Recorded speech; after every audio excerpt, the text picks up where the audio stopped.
urusan dunianya itu.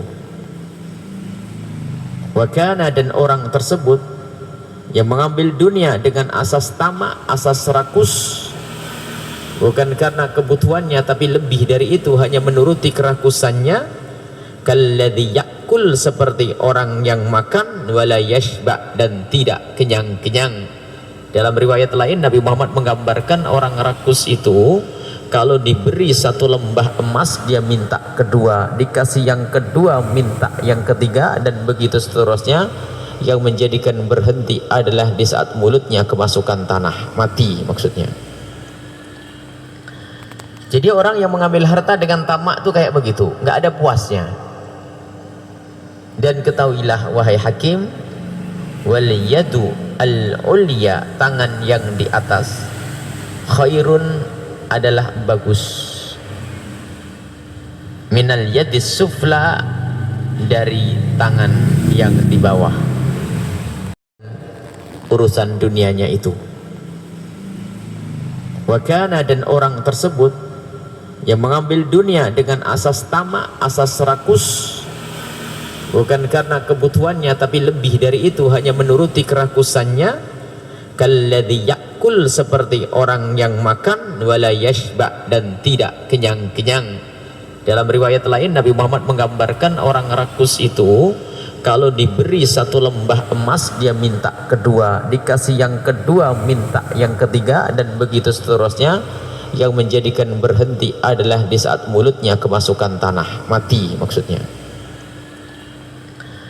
Jadi orang yang mengambil harta dengan tamak itu kayak begitu, nggak ada puasnya. Dan ketahuilah wahai hakim, wal yadu al-ulya, tangan yang di atas, khairun, adalah bagus,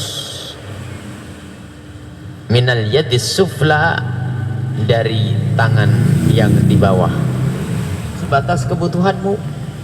Sehingga jangan meminta-minta itu menjadi semacam hobi. Kalau sudah lebih dari kebutuhanmu, maka permintaanmu kepada orang lain itu adalah rakus. Meminta karena rakus tidak diberkahi dan tidak akan menjadi mulia. Dan itu adalah bukan sesuatu yang halal. Jangan menganggap bahasanya kalau kita minta pada orang itu pasti halal karena orang itu meminta. Tidak. Yang meminta kepada orang lain sementara dia tidak butuh, artinya bukan orang yang kekurangan, maka itu adalah sesuatu yang hina. Bahkan diceritakan oleh para ulama, Ibnu Hajar Al-Haytami menganggap itu adalah termasuk dosa gede. Dan nanti di akhirat akan dibangkitkan oleh Allah di padang mahsyar dalam keadaan daging mukanya itu tidak ada, sehingga semua orang tahu kalau orang ini di dunia kerjaannya minta. Dan itu memang penyakit kadang. Kemudian setelah itu Nabi Muhammad mengingatkan, tangan yang di atas lebih bagus dari tangan yang di bawah. Jadi bercita-citalah untuk memberi dan bukan meminta.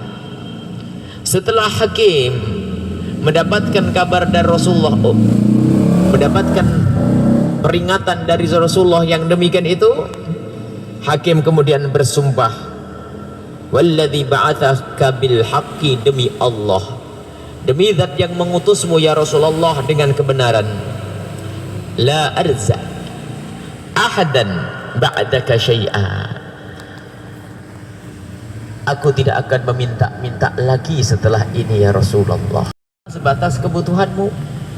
Sehingga jangan meminta-minta itu menjadi semacam hobi. Kalau sudah lebih dari kebutuhanmu, maka permintaanmu kepada orang lain itu adalah rakus. Meminta karena rakus tidak diberkahi dan tidak akan menjadi mulia. Dan itu adalah bukan sesuatu yang halal. Jangan menganggap bahasanya kalau kita minta pada orang itu pasti halal karena orang itu meminta. Tidak. Yang meminta kepada orang lain sementara dia tidak butuh, artinya bukan orang yang kekurangan, maka itu adalah sesuatu yang hina. Bahkan diceritakan oleh para ulama, Ibnu Hajar Al-Haytami menganggap itu adalah termasuk dosa gede.